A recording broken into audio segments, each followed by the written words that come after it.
I always say that projects are a bit like taking an aircraft flight, let's say from Porto down to Lisbon.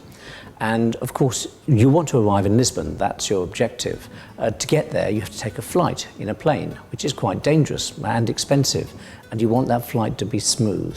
And it's the same with projects. You want to achieve a strategy, you want to arrive where your strategic vision says you ought to be, but you have to take this journey. Now, the last time you flew, presumably you wanted a safe flight and you wanted a good pilot. Now, a lot of companies actually give change projects to project managers who have no qualifications at all. And it's a bit like getting into a plane with a pilot who says, hey, I've never tried this before, but it could be fun. Well, it might be fun, but it might be fatal.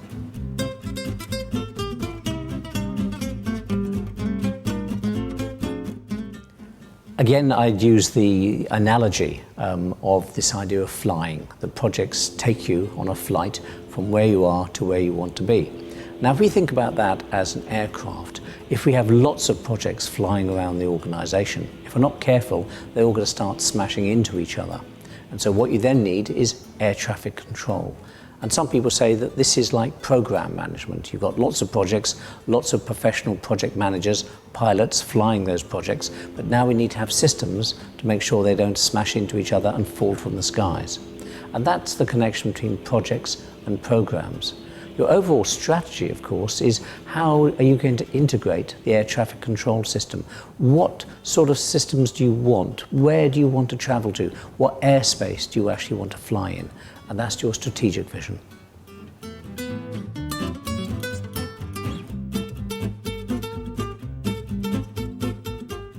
Okay, the most important thing that a project team must have is a leader. Now, this sounds a funny statement. Of course you need a leader, but it's surprising how often you don't have a leader, you have a manager. Now, what's the difference? Well, a manager can use procedures and protocols and project management software, but if they're not a leader, then people will not be prepared to actually follow them.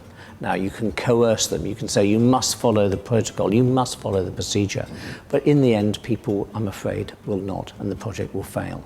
So leadership skills are vital for project leaders, project managers. And the second thing is, once you've got leadership, you have to engender trust. Projects are dangerous, they're risky, most fail. Indeed, about 80% of projects fail.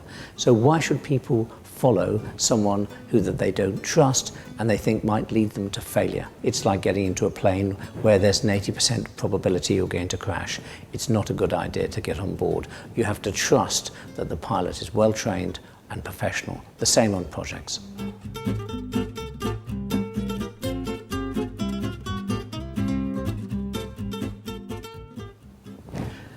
Projects are unusual in that they have a beginning, a middle, and an end.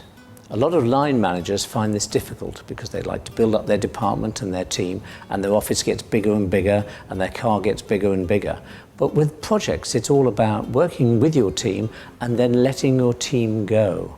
So project managers are very unusual creatures in that they are happy to actually let go of their team, to let go of their status every time a project finishes. And that's something that some people just can't do, and therefore they can't make very good project managers. They're too in love with their desks and their position in the company.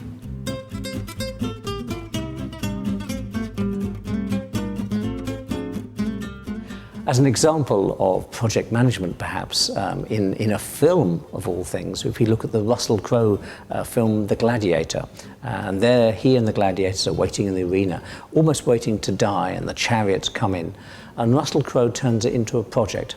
First of all, he becomes the natural leader. He doesn't order people around. He said, has anybody been in the army? And a few people say yes, and he said, you can help me. If we work together as a team, we can survive this.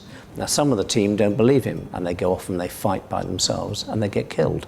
But the other team pull together because they want to work together as a team and survive and have him as their leader. And the first thing he does is defend the team. And so the team put up their shields and they're all actually now not being killed and the chariots are having no effect. Then he starts to move the project along and goes from the defensive to the offensive. And there's a wonderful piece in the movie where they actually suddenly move the shields and they tip over a chariot. And from there on, he plans it, and eventually they actually win the battle, which no one expected. And at the end, they do what you should do on every project, which is to have a big celebration and a party. So project management in action, a fairly violent example, but a wonderful example of people making a difference and dealing with change.